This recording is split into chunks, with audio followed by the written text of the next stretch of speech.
सन 980 ईस्वी दुनिया की तारीख का वो दौर जिस दौर में अब्दुल्ला और सितारा के घर उज्बेकिस्तान के बुखारा के अफसाना गांव में एक ऐसे बच्चे का जन्म होता है जिस बच्चे ने अपने कारनामे से इस दुनिया के तमाम लोगों को सोचने पे मजबूर कर दिया।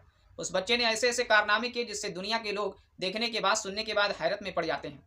वो बच्चा ये साबित कर दिया इस दुनिया में कि इंसान अगर कुछ करना चाहे तो वो बहुत कुछ कर सकता है। वो ऐसे ऐसे कारनामे कर सकता है जो दुनिया के तमाम लोगों के लिए बहुत बड़ा मोटिवेशन हो सकता है। उस बच्चे ने यह साबित कर दिया कि इंसान के अंदर कुछ करने की अगर चाहत है तो वो ऐसे ऐसे रास्ते बना सकता है जिस रास्ते पे चल करके दुनिया के तमाम लोगों की जिंदगियां बचाई जा सकती हैं।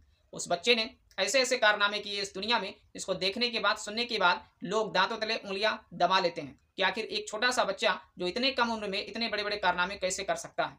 एक तरफ जहां लोग बचपन में सिर्फ खेलने कूदने में लगे होते हैं, अपनी जिंदगी को एंजॉय करने में लगे होते हैं, वहीं ये बच्चा कड़ी मेहनत करता है और सिर्फ 10 साल की उम्र में हाफिज कुरान बनता है। और सिर्फ दीनी तालीम ही हासिल नहीं करता ये बच्चा, इसके साथ ही वो दुनियावी तालीम भी हासिल करता है और उस तालीम को इस तरह से दुनिया के सामने पेश करता है कि दुनिया सोचने पे मजबूर हो जाती है। वो बच्चा रसायन, भौतिक, दर्शन, गणित और तमाम सारे क्षेत्रों में कामयाबी हासिल करता है और जैसे ही वो बच्चा जवानी की दहलीज में कदम रखता है फिर एक ऐसा कारनामा करता है जिसे देख करके दुनिया सिर्फ सोचती रह जाती है। वो बच्चा दुनिया का एक अच्छा खासा डॉक्टर बनता है। जिसमें होने वाले दर्द को ठीक करना तो डॉक्टर बहुत सारे जानते हैं, लेकिन जो दिल का दर्द होता है उसे ठीक करना यह आसान काम नहीं होता। ये बच्चा एक ऐसा डॉक्टर बनता है जो सिर्फ जिस्मानी बीमारियों को ठीक नहीं करता है बल्कि दिल की बीमारियों को भी पहचानता है, दिल के दर्द को पहचानता है और उसका बखूबी इलाज करता है और लोगों को इलाज करने का रास्ता भी बताता है। बीमारियां इस दुनिया में बहुत सी हैं और बीमारियों का इलाज भी होता है, लोग अच्छे भी हो जाते हैं। और बहुत से ऐसे लोग हैं जो अपने आप को बहुत ही फिट फाट रखते हैं, बड़े सेहतमंद रखते हैं और बीमारी से बच के रहते हैं, दूर रहते हैं। लेकिन दुनिया में एक ऐसी बीमारी है जिससे बच पाना बड़ा मुश्किल काम होता है, जिसने लगभग हर इंसान को दबोचने का काम किया है, जिससे बच पाना लोगों के लिए जैसे नामुमकिन सा लगता है। एक ऐसा रोग जिसने न जाने कितने लोगों की जिंदगियां ली, एक ऐसा रोग जिसने न जाने कितने सारे आसियानों को जला करके खाक कर दिया, एक ऐसा रोग जिसके दरिया में डूबने वाला इंसान बड़ी मुश्किल से बाहर निकल पाता है, उसकी जिंदगी तहस नहस हो जाती है। एक ऐसी बीमारी जिससे लैला मजनू, रोमियो जूलियट, सिरी फरहाद, हीर रांझा कोई नहीं बच पाया। एक ऐसी बीमारी जो लोगों को ऐसे परेशान करती है, ऐसा दर्द देती है जिस दर्द से लोग उबरना ही नहीं चाहते, लोग ठीक ही नहीं होना चाहते। लेकिन इस बच्चे ने जवानी की उम्र में पहुंच करके जब हकीम बना, जब बहुत बड़ा डॉक्टर बना, तो इस बीमारी का बहुत ही अच्छा इलाज बताया। जिस बीमारी की, जिस रोग की हम बात कर रहे हैं वो कोई और रोग नहीं, वो प्रेम रोग होता है। इस प्रेम रोग के चक्कर में न जाने कितनी सारी जिंदगियां परेशान और तबाह बर्बाद हो जाती हैं। इंसान की ज़िंदगी में प्रेम, इश्क ये सब अच्छा होता है, लेकिन प्रेम जब रोग बन जाए तो ये निहायत दर्दनाक होता है, बड़ा ही भयावह होता है। लेकिन इसकी एक खासियत ये है कि ये जिसको पकड़ता है वो इस दर्द को बड़ा अच्छा समझता है, इस दर्द से वो उबरना ही नहीं चाहता है, ठीक ही नहीं होना चाहता है और इंसान की ज़िंदगी ऐसे ही परेशान होने लगती है, तबाह होने लगती है, बर्बाद होने लगती है। ऐसी खतरनाक और भयावह बीमारी का इलाज भी उन्होंने बताया, लेकिन क्या इलाज बताया और कैसे वो किया जाता है इसको भी हम लोग आगे जानेंगे। जिस शख्स की बात हम कर रहे हैं, जिस हस्ती की बात कर रहे हैं, वो कोई मामूली शख्स नहीं बल्कि वो चिकित्सा की दुनिया के शहजादे हैं, वो चिकित्सा की दुनिया के राजकुमार कहे जाते हैं, द प्रिंस ऑफ मेडिसिन, जिनका नाम है इब्न सीना। एक बार हुआ यह कि बुखारा के सुल्तान जिनका नाम नूह इब्न मंसूर था, वो काफ़ी बीमार हो जाते हैं, बड़े सीरियस हो जाते हैं और उनके इलाज के लिए बुलाया जाता है इब्न सीना को। इब्न सीना जब पहुंचते हैं तो अपने ज्ञान से और अपनी जो भी उनके पास हुनर होता है उन सब के आधार पर उनका इलाज करते हैं, बड़े अच्छे ढंग से इलाज करते हैं और सुल्तान बहुत जल्दी ठीक हो जाते हैं। फिर सुल्तान को इतनी खुशी होती है कि वो खुश होकर के ढेर सारे इनाम देते हैं इब्न सीना को। और सिर्फ इतना ही नहीं, वो जो शाही लाइब्रेरी होती है, जो पुस्तकालय होता है, उसको इब्न सीना के लिए खोल देते हैं। उसमें एंट्री मिल जाती है इब्न सीना को और ये लाइब्रेरी इब्न सीना के लिए कोई मामूली चीज़ नहीं थी बल्कि एक खजाना थी। जब इब्न सीना इस लाइब्रेरी में पहुंच जाते हैं तो उन्हें बहुत ढेर सारी किताबें मिलती हैं जिसमें वो मस्त हो जाते हैं। इस एक घटना ने इब्न सीना को इस दुनिया में बड़ी तेज़ी से पहचान दिलाई। जहाँ पर इब्न सीना को पहले कुछ लोग जानने वाले थे, कुछ इलाके में जानने वाले थे, लेकिन जब उन्होंने सुल्तान का इलाज किया उसके बाद से इब्न सीना की पहचान बहुत तेज़ी से दुनिया में बढ़ने लगी। लोग दूर दूर तक इब्न सीना को जानने लगे और इब्न सीना अपने ज्ञान को, जो भी वो तजुर्बे हासिल किए, जो भी पढ़ाई लिखाई किए और जो भी मेहनत किए, उन पर कई सारे लेख लिखे। और वो लेख सिर्फ चिकित्सा के क्षेत्र में ही नहीं, भौतिक, रसायन, गणित, कला, दर्शन, ज्योतिष और तमाम सारे क्षेत्रों में उन्होंने अपने लेख लिखे, अपनी बात रखी वहाँ पे। डॉक्टरी की दुनिया में इतने बड़े हस्ती को लोग आखिर आमतौर से जान क्यों नहीं पाते हैं, इसके पीछे भी एक बहुत बड़ा राज है और बहुत ही इंटरेस्टिंग स्टोरी है। हुआ ये कि जब इब्न सीना की पहचान देश दुनिया में बिखरने लगी, फैलने लगी बहुत तेज़ी से, तो लोग इनके पीछे पड़ गए और जानना चाहे कि आखिर ये लोगों का इलाज कैसे करते हैं, वो तरीका क्या है, वो सीक्रेट क्या है जिससे ये जिनका इलाज करते हैं वो बड़ी आसानी से ठीक हो जाते हैं। इनके द्वारा बताए गए इलाज इतने कारगर होते हैं। लोगों ने इनकी किताबें पढ़ना शुरू किया, सब कुछ करना शुरू किया, लेकिन वो भाषा अरेबिक थी। चिकित्सा के क्षेत्र की इतनी बड़ी हस्ती को आखिर लोग आमतौर से जानते क्यों नहीं हैं? तो इसके पीछे भी एक बहुत बड़ा राज है।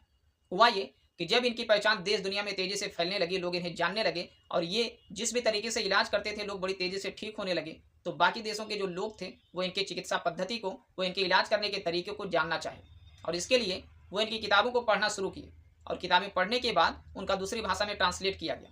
और जब यूरोप के लोगों ने लैटिन भाषा में इस किताब का ट्रांसलेट किया तो वहाँ पर फिर से एक कहानी दोहराई उन लोगों ने, जैसा कि पिछले लोगों के साथ करते आए। इन्होंने इब्न सीना का नाम बदलकर उसमें एविसीना कर दिया। यानी जहाँ कहीं भी किताब में एविसीना लिखा हुआ मिलता है, इसका मतलब वो कौन है? इब्न सीना। चिकित्सा के क्षेत्र में जो इनकी सबसे फेमस किताब है उसका नाम है अल कानून फी अल तिब, और जिसे ट्रांसलेट करने के बाद जब इंग्लिश नाम दिया गया तो उसका नाम रखा गया द कैनन ऑफ मेडिसिन। यानी द कैनन ऑफ मेडिसिन किताब जहाँ कहीं भी आप देखें या उसके बारे में पढ़ें तो ये जान जाइए ये वही किताब है जो इब्न सीना ने लिखी थी, जो इस दुनिया के द प्रिंस ऑफ मेडिसिन है, जो चिकित्सा के शहजादे हैं, चिकित्सा के राजकुमार हैं। इनकी किताब जब दूसरी भाषा में ट्रांसलेट की गई तो यूरोप और एशिया में 12वीं सदी से लेकर के 17वीं सदी तक वही सिलेबस के रूप में पढ़ाई गई, जिससे तमाम सारे लोगों ने इल्म हासिल की और चिकित्सा के क्षेत्र में नए नए आयाम तक पहुंचे, नए नए रिकॉर्ड बनाए, नए नए इतिहास लिखे। द कैनन ऑफ मेडिसिन किताब ने चिकित्सा की दुनिया में एक बहुत बड़ी क्रांति लाने का काम किया, एक ऐसा इंकलाब लाया जिसने पूरी चिकित्सा पद्धति को बदल के रख दिया। मोतियाबिंद, टीबी, फालिज, मधुमेह जिसको शुगर कहते हैं और तमाम सारी इंसानी बीमारियों के बारे में और उनका इलाज इस किताब में बड़े अच्छे ढंग से लिखा गया है। ये किताबें पढ़ पढ़ के ही आज लोग दुनिया के बड़े बड़े डॉक्टर बनते हैं। इसी किताब के आधार पर कई सारे सिलेबस तैयार किए गए जिसे लोगों को पढ़ाया गया और लोगों ने कामयाबी की, नई नई मिसालें कायम की। दुनिया की इस महान हस्ती के लिए सन 1980 में इनके लेख को दुनिया के तमाम अलग अलग भाषाओं में छाप करके इन्हें श्रद्धांजलि देने का काम किया गया। दुनिया की एक ऐसी बड़ी हस्ती, एक ऐसे महान शख्स, आखिर इनके बारे में हम लोग क्यों नहीं जानते? हम सब लोगों को जानना चाहिए, इनके बारे में पढ़ना चाहिए और दुनिया के तमाम नस्लों को, तमाम सारे लोगों को इनसे मोटिवेट होना चाहिए। इनकी डॉक्टरी की पहचान तो एक तरफ थी, दूसरी तरफ इन्होंने भूविज्ञान, पादप विज्ञान, औषध विज्ञान, दवा, चिकित्सा, पोइट्री, दर्शन, अंकशास्त्र और तमाम सारी चीज़ों के बारे में लिखा। यानी सिर्फ एक टैलेंट नहीं था इब्न सीना के अंदर, ये एक ऐसे शख्स थे जो मल्टी टैलेंटेड थे।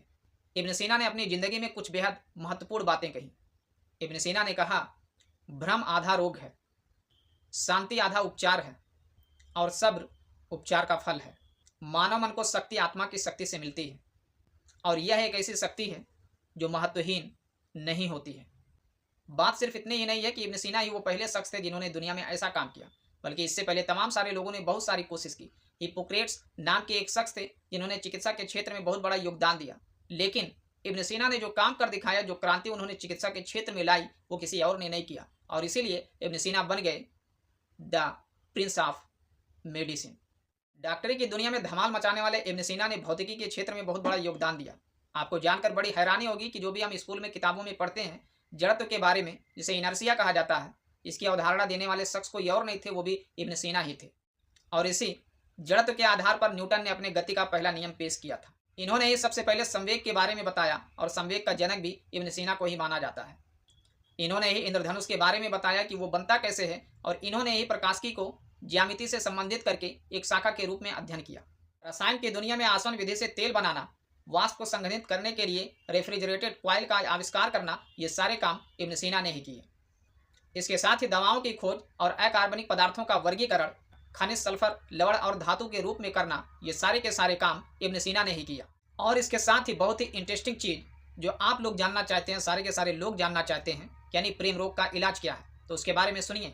इस प्रेम रोग को इब्न सीना ने इश्क या मेलानचोलिया नाम दिया। एक ऐसा रोग जिसे बच पाना बड़ा ही मुश्किल होता है, लेकिन देखा इब्न सीना ने कि जब एक प्रेम रोगी के सामने उसके प्रेमी या प्रेमिका का नाम लिया जाता है तो उसके दिल की धड़कनें बढ़ जाती हैं, उसकी नब्ज जो होती है वो तेज़ी से धड़कने लगती है और इसके आधार पर यह पता चल जाता है कि इसे प्रेम रोग हुआ है।